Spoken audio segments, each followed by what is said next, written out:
चलिए हम देखते हैं पॉलिटी के एनसीईआरटी क्लास 6 के चैप्टर दूसरा है। चैप्टर के नाम है विविधता एवं भेदभाव। तो पिछले पाठ में हमने विविधता के बारे में पढ़ा और कई बार जो लोग दूसरे से अलग होते हैं उन्हें चिढ़ाया जाता है और उनका मजाक उड़ाया जाता है या फिर उन्हें कई गतिविधियों या समूहों में शामिल नहीं किया जाता।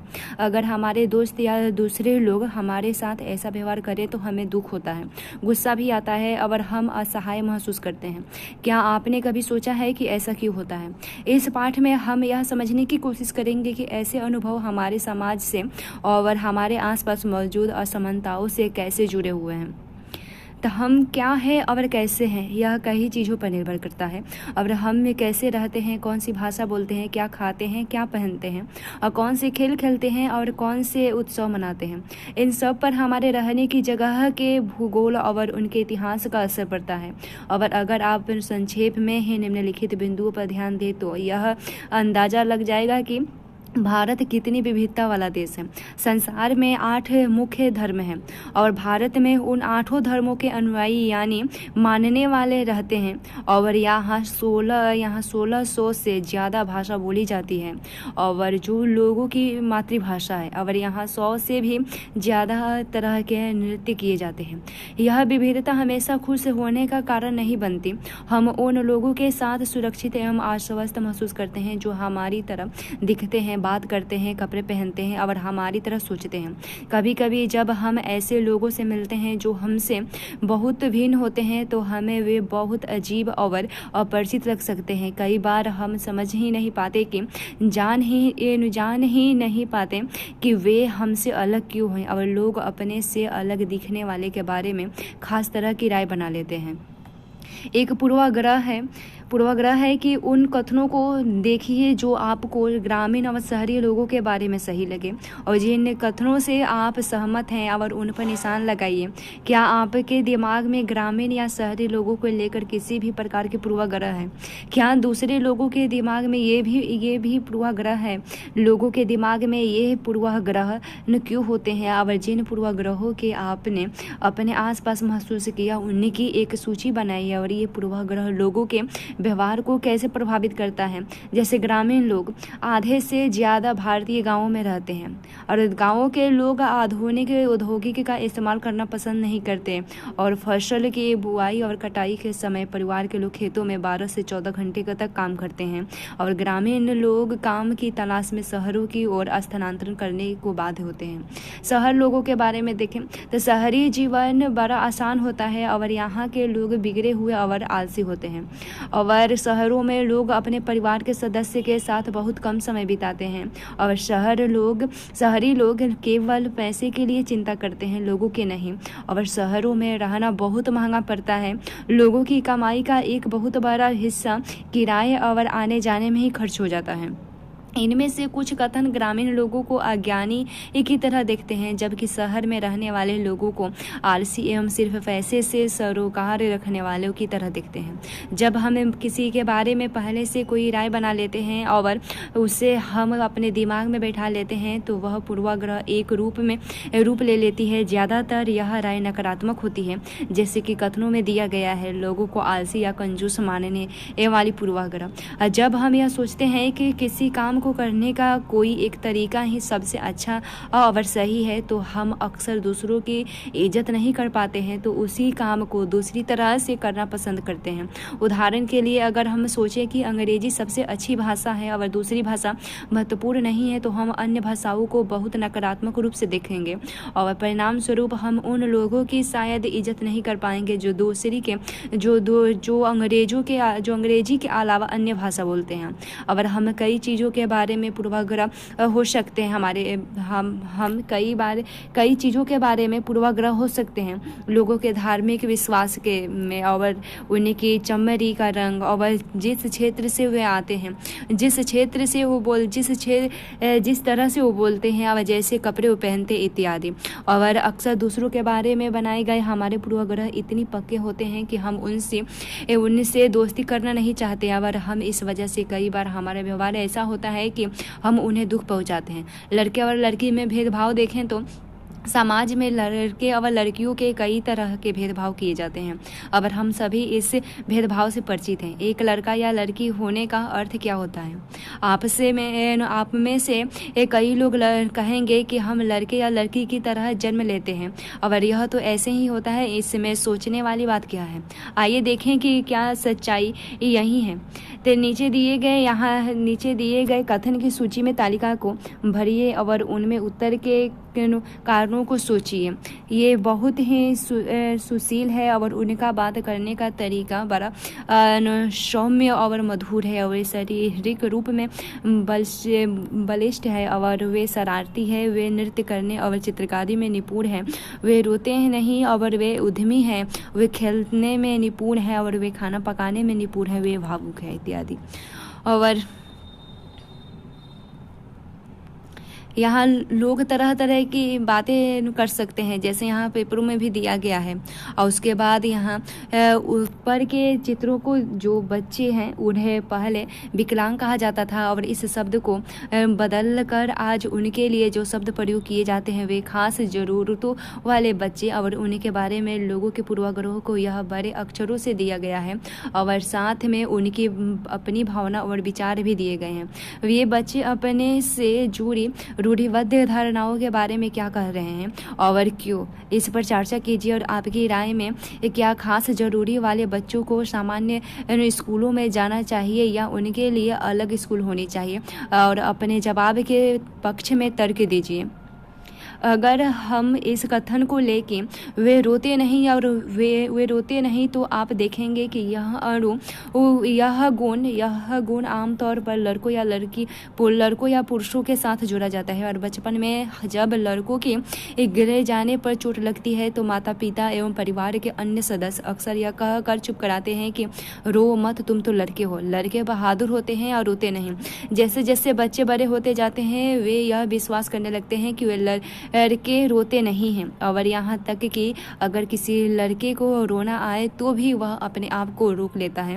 और लड़का यह मानता है कि रोना कमजोरी की निशानी है। हालांकि लड़कों और लड़कियों दोनों का कभी कभी रोने का मन करता है, खासकर जब उन्हें गुस्सा आए या दर्द हो। लेकिन बड़े होने तक लड़के सीख जाते हैं या अपने आप को सिखा लेते हैं कि रोना नहीं है। अगर एक बार लड़का रोए तो उसे लगता है कि दूसरे उसे चिढ़ाएंगे या उसका मजाक उड़ाएंगे। ये एक तथ्य है कि वे कमल एवं मृदु स्वभाव की है और वे बहुत ही सुशील है। ऐसे कथनों को लेकर उन पर चर्चा कीजिए कि ऐसे कैसे केवल लड़कियों पर लागू किए जाते हैं। क्या लड़कियों में ये गुण जन्म से ही होते हैं या वे ऐसा व्यवहार समाज में सिखाई जाती है? आपकी उन लड़कियों के बारे में क्या राय है जो कोमल एवं मृदु स्वभाव की नहीं होती और शरारती होती है, इसलिए वह दूसरों के सामने रोने से अपने आप को लड़के रोक लेते हैं? और क्योंकि उनको बचपन से ही सिखाया जाता है कि तुम रो मत, लड़के हो। और हम लगातार यह सुनते रहते हैं कि लड़के ऐसे होते हैं और लड़कियां ऐसी होती हैं। समाज के इन मान्यताओं को हम बिना सोचे समझे मान लेते हैं और हम विश्वास कर लेते हैं कि हमारा व्यवहार उनके अनुसार ही होना चाहिए, और हम सभी लड़कों और लड़कियों को उसी छवि के अनुरूप देखने चाहते हैं। रूढ़िवाद धारणाएं बनाना देखें। जब हम सभी लोगों को एक ही छवि में बांध देते हैं या उनके बारे में पक्की धारणा बना लेते हैं तो उसे रूढ़िबद्ध धारणा कहते हैं। कई बार हम किसी खास देश, धर्म, लिंग के होने के कारण किसी को कंजूस, अपराधी या बेवकूफ़ ठहराते हैं। ऐसा दरअसल उनके बारे में मन में एक पक्की धारणा बना लेने के कारण होता है। और हर देश, धर्म आदि में हमें कंजूस, अपराधी, बेवकूफ़ लोग मिल ही जाते हैं, और सिर्फ इसलिए कि कुछ लोग उस समूह में वैसे हैं। पूरे समूह के बारे में ऐसी राय बनाना वाजिब नहीं है। और इस प्रकार की धारणा हमें प्रत्येक इंसान को एक अनोखे और अलग व्यक्ति की तरह देखने से रोक देती है, और हम नहीं देख पाते कि उस व्यक्ति के अपने कुछ खास गुण और क्षमताएं हैं जो दूसरे से अलग हैं। रूढ़िबद्ध धारणा बड़ी संख्या में लोगों को एक ही प्रकार के खांचे में जड़ देती है। जैसे माना जाता था कि हवाई जहाज उड़ाने का काम लड़कियां नहीं कर सकती, और इस धारणाओं को और उस धारणाओं का अक्सर हम यह सब पर पड़ता है और कई बार ये धारणाएं हमें ऐसे काम करने से रोकती है जिनको करने की काबिलियत शायद हम में हो। ये एक दिया गया है कि एक कुछ मुसलमानों के बारे में यह आम रूढ़िबद्ध धारणा है कि वे लड़कियों को पढ़ाने में रुचि नहीं लेती, इसलिए उन्हें स्कूल नहीं भेजते, जबकि यह अध्ययन यह दिखा रहे हैं कि मुसलमानों की गरीबी इसका एक महत्वपूर्ण कारण है।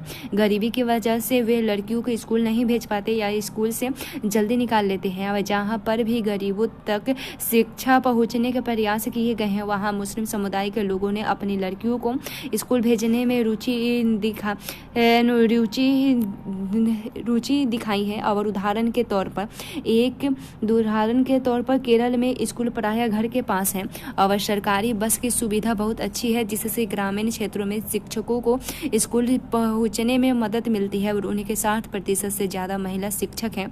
और इन सभी कारणों से बहुत सारे गरीब परिवार के बच्चे को स्कूल जाने में मदद की है, और जिसमें मुसलमान लड़कियां भी शामिल हैं। और दूसरे राज्यों में जहां ऐसे प्रयास नहीं किए गए वहां गरीब परिवारों के बच्चों को स्कूल जाने में मुश्किल आती है, चाहे वे मुसलमान हो, जनजाति हो या अनुसूचित जनजाति हो। जाहिर है कि मुसलमान लड़कियों की स्कूल से गैर हाजिरी का कारण धर्म नहीं गरीबी है। और उसके बाद असमानता एवं भेदभाव के बारे में देखें। भेदभाव तब होता है जब लोग पूर्वाग्रह या रूढ़िबद्ध धारणाओं के आधार पर व्यवहार करते हैं। अगर आप लोगों को नीचा दिखाने के लिए कुछ करते हैं, मगर अगर आप उन्हें कुछ गतिविधियों में भाग लेने से रुकते हैं और किसी खास नौकरी को करने से रुकते हैं या किसी मोहल्ले में रहने नहीं देते, एक ही कुएं या हैंडपंप में पानी नहीं भरने देते और दूसरों द्वारा इस्तेमाल किए जा रहे कप या गिलास में चाय नहीं पीने देते, तो इसका मतलब है कि आप उनके साथ भेदभाव कर रहे हैं। भेदभाव कई कारणों से हो सकता है। आप याद करें कि पिछले पाठ में समीर धो एक दूसरे से बहुत भिन्न थे। उदाहरण के लिए उनका धर्म अलग था और यह विविधता का एक पहलू है, और यह भेदभाव का कारण भी बन सकता था। ऐसा तब होता जब लोग अपने से भिन्न प्रथाओं के रिवाजों को निम्न कोटि का मानते हैं। वह दोनों समीर में एक और अंतर उनकी आर्थिक पृष्ठभूमि का था। समीर तो गरीब था और विविधता का पहलू नहीं है, और यह तो असमानता है। बहुत लोगों के पास अपने खाने, कपड़े और घर की मूल जरूरतों को पूरा करने के लिए साधन और पैसे नहीं होते हैं। इस कारण इफ्तर, अस्पताल, स्कूल आदि में उनके साथ भेदभाव किया जाता है। और कुछ लोगों को विविधता और समानता पर आधारित दोनों ही तरह के भेदभाव का सामना करना पड़ता है। एक तो इस कारण कि वे उस समुदाय के सदस्य हैं जिनकी संस्कृति को मूल्यवान नहीं माना जाता, और ऊपर से यदि वे गरीब हैं और उनके पास अपनी जरूरतों को पूरा करने के साधन नहीं है, तो इस आधार पर भी भेदभाव किया जाता है। ऐसे दोहरे भेदभाव का सामना कई जनजातीय लोग, धार्मिक समूह और खास क्षेत्र के लोगों के साथ करना पड़ता है। और भेदभाव का सामना करने पर देखें तो अपनी आजीविका चलाने के लिए लोग अलग अलग तरह के काम करते हैं, जैसे पढ़ाना, बर्तन बनाना, मछली पकड़ना और बढ़ईगिरी, खेती एवं बुनाई इत्यादि। और लेकिन कुछ कामों को दूसरों के मुकाबले अधिक महत्वपूर्ण माना जाता है। सफाई करना, कपड़े धोना, बाल काटना, कचरा उठाना जैसे कामों को समाज में कम महत्व का माना जाता है। इसलिए जो लोग इन कामों को करते हैं उनको गंदा और अपवित्र माना जाता है। यह जाति व्यवस्था का एक बड़ा ही महत्वपूर्ण पहलू है। जाति व्यवस्था में लोगों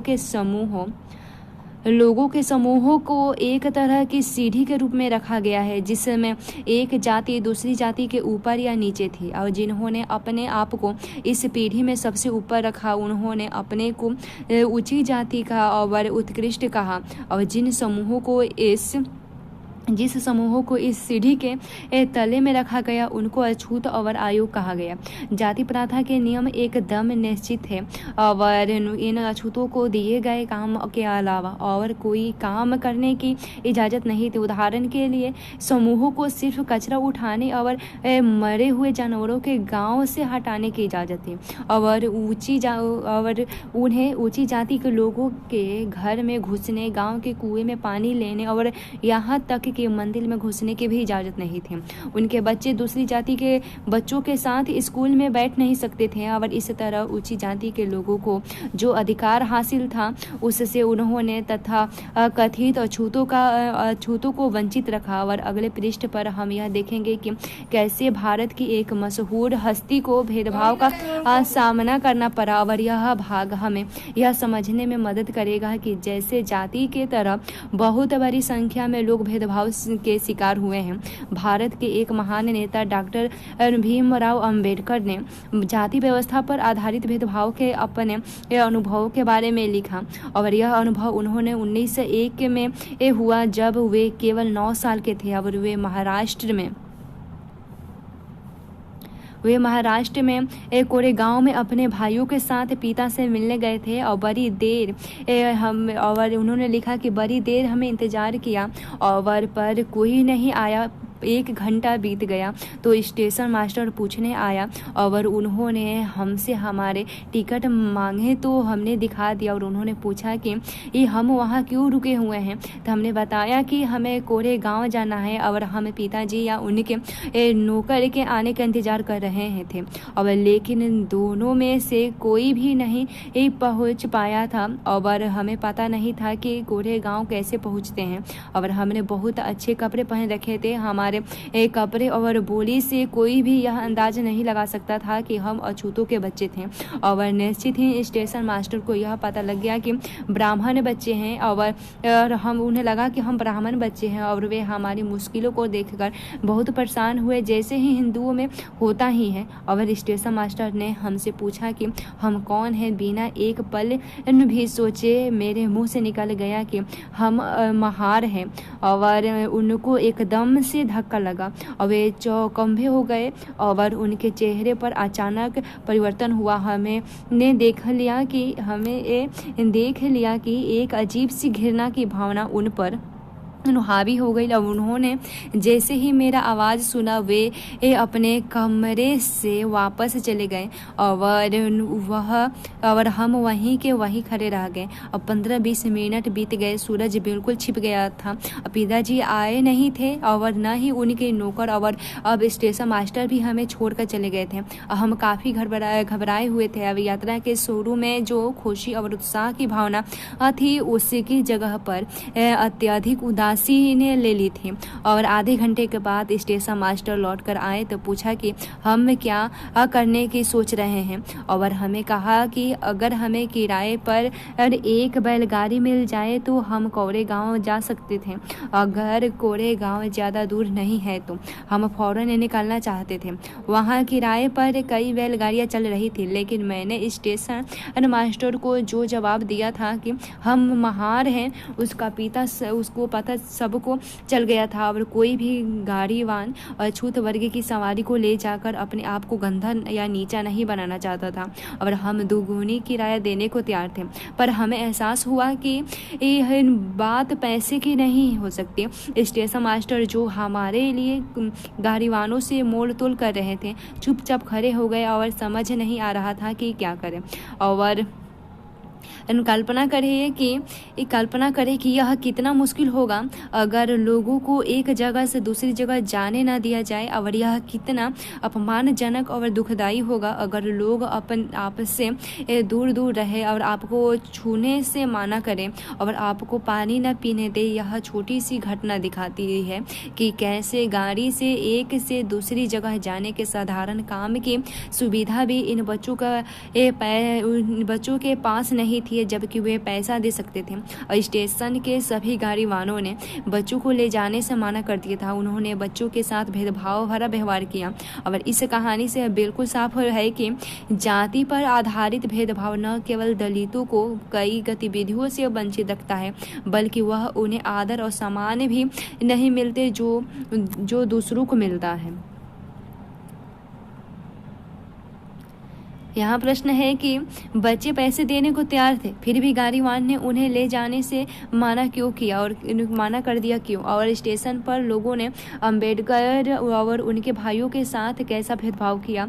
महार होने पर पता चलने पर स्टेशन मास्टर की जो प्रतिक्रिया हुई उसे देखकर बच्चों में अंबेडकर को कैसा लगा होगा? अपने शब्दों में वर्णन कीजिए। और क्या आपको कभी अपने प्रति लोगों के पूर्वाग्रह का अनुभव हुआ है या अपने दूसरों के प्रति भेदभाव भरे व्यवहार को देखा है? उससे आपको कैसा महसूस होता है?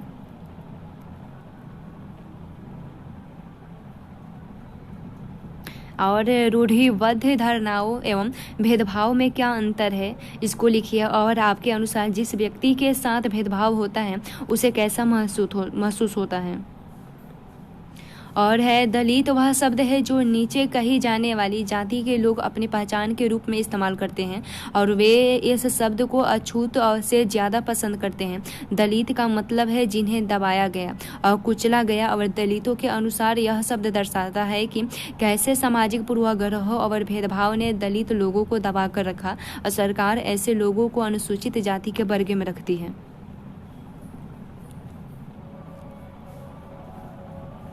उसके बाद देखें समानता के लिए संघर्ष। देखें ब्रिटिश शासन से आज़ादी पाने के लिए जो संघर्ष किया गया था उसमें समानता के व्यवहार के लिए किया गया संघर्ष भी शामिल था। दलितों, औरतों, जनजाति लोगों और किसानों ने अपने जीवन में जिस गैर बराबरी का अनुभव किया उसके खिलाफ उन्होंने लड़ाई लड़ी। जैसे कि पहले भी बात हुई है, बहुत से सारे दलित ने संगठित होकर मंदिर में प्रवेश पाने के लिए संघर्ष किया। महिलाओं ने मांग की कि जैसे पुरुषों के पास शिक्षा का अधिकार है वैसे ही उन्हीं के पास अधिकार होना चाहिए। और किसानों और दलितों ने अपने आप को जमींदार और उनकी ऊंची ब्याज की दर से छुटकारा दिलाने के लिए संघर्ष किया। 1947 में भारत जब आज़ाद हुआ और एक राष्ट्र बनना तो हमारे नेताओं ने समाज में व्याप्त कई तरह की असमानताओं पर विचार किया और संविधान को लिखने वाले लोग भी इस बात से अवगत थे कि हमारे समाज में कैसे भेदभाव किया जाता है और लोगों ने उनके खिलाफ किस तरह संघर्ष किया। और कई नेता इन लड़ाइयों के हिस्से थे, जैसे डॉक्टर अंबेडकर भी थे। और इसलिए नेता ने संविधान में ऐसी दृष्टि और लक्ष्य रखा जिससे भारत में सभी लोगों को बराबर माना जाए और समानता को एक अहम मूल्य की तरह माना गया और जो हम किसी को एक भारतीय के रूप में जोड़ती है और प्रत्येक व्यक्ति को समान अधिकार, समान अवसर प्राप्त हो। और अस्पृश्यता यानी छुआछूत को अपराध की तरह देखा गया और इस कानून के रूप में ख़त्म कर दिया गया और लोग अपनी पसंद का काम चुनने के लिए बिल्कुल आज़ाद है। नौकरियां सभी लोगों के लिए खुली हुई हैं और इन सब के अलावा संविधान ने सरकार पर यह विशेष जिम्मेदारी डाली थी कि वह गरीबों और मुख्यधारा से अलग थलग पर गए समुदाय को इस समानता के अधिकार के फायदे दिलवाने के लिए विशेष कदम उठाएं। यहाँ दलित के अलावा कई अन्य समुदाय हैं जिनके साथ भेदभाव किया जाता है और क्या आप भेदभाव के कुछ अन्य उदाहरण सोच सकते हैं? उन तरीकों पर चर्चा कीजिए जिनके द्वारा खास जरूरतों वाले लोगों के साथ भेदभाव भी होता है। उसके बाद संविधान को संविधान को लेखकों ने यह भी कहा कि विविधता की इजाज़त करना, उसे मूल्यवान मानना समानता सुनिश्चित करने में बहुत ही महत्वपूर्ण कारक है। और उन्होंने यह महसूस किया कि लोगों को अपने धर्म का पालन करने और अपनी भाषा बोलने, अपने त्यौहार मनाने और अपने आप को खुले रूप से अभिव्यक्त करने की आज़ादी होनी चाहिए। उन्होंने कहा कि कोई ऐसा भाषा, धर्म या त्यौहार सबके लिए अनिवार्य नहीं बनाना चाहिए। उन्होंने जोर दिया कि सरकार सभी धर्मों को बराबर मानेगी, इसलिए भारत एक धर्मनिरपेक्ष देश है जहां लोग बिना भेदभाव के अपने धर्म का पालन करते हैं और इसे हमारी एकता के महत्वपूर्ण कारक के रूप में देखा जाता है कि हम इकट्ठे रहते हैं और एक दूसरे की इज्जत करते हैं। हालांकि हमारे संविधान में इन विचारों पर जोर दिया गया है और यह पाठ इसी बात को ठहराता है कि असमानता आज भी मौजूद है और समानता वह मूल्य है जिसके लिए हमें निरंतर संघर्ष करते रहना होगा। और भारतीयों के लिए समानता का मूल्य वास्तविक जीवन का हिस्सा बने, सच्चाई बने और इसके लिए लोगों के संघर्ष, उनके आंदोलन और सरकार द्वारा उठाए जाने वाला जरूरी कदम होना चाहिए।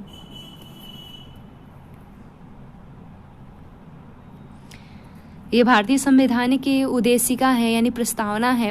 हम भारत को संपूर्ण प्रभुत्व संपन्न समाजवादी पंथ निरपेक्ष लोकतांत्रिक गणराज्य बनाने के लिए तथा उसके समस्त नागरिकों को सामाजिक आर्थिक राजनीतिक न्याय विचार अभिव्यक्ति विश्वास धर्म और उपासना की स्वतंत्रता प्रतिष्ठा और अवसर की समता प्राप्त कराने के लिए तथा उन सब में व्यक्ति की गरिमा यानी राष्ट्र की एकता और अखंडता सुनिश्चित कराने वाली बंधुता बढ़ाने के लिए दृढ़ संकल्प होकर अपनी इस संविधान सभा में आज तारीख 26 नवंबर 1949 को एक दत्त द्वार इस संविधान को अंगीकृत अधिनियमित और आत्मर्पित किया जाता है। भारतीय संविधान 26 नवंबर 1949 को कुछ तथ्य लागू हुए थे।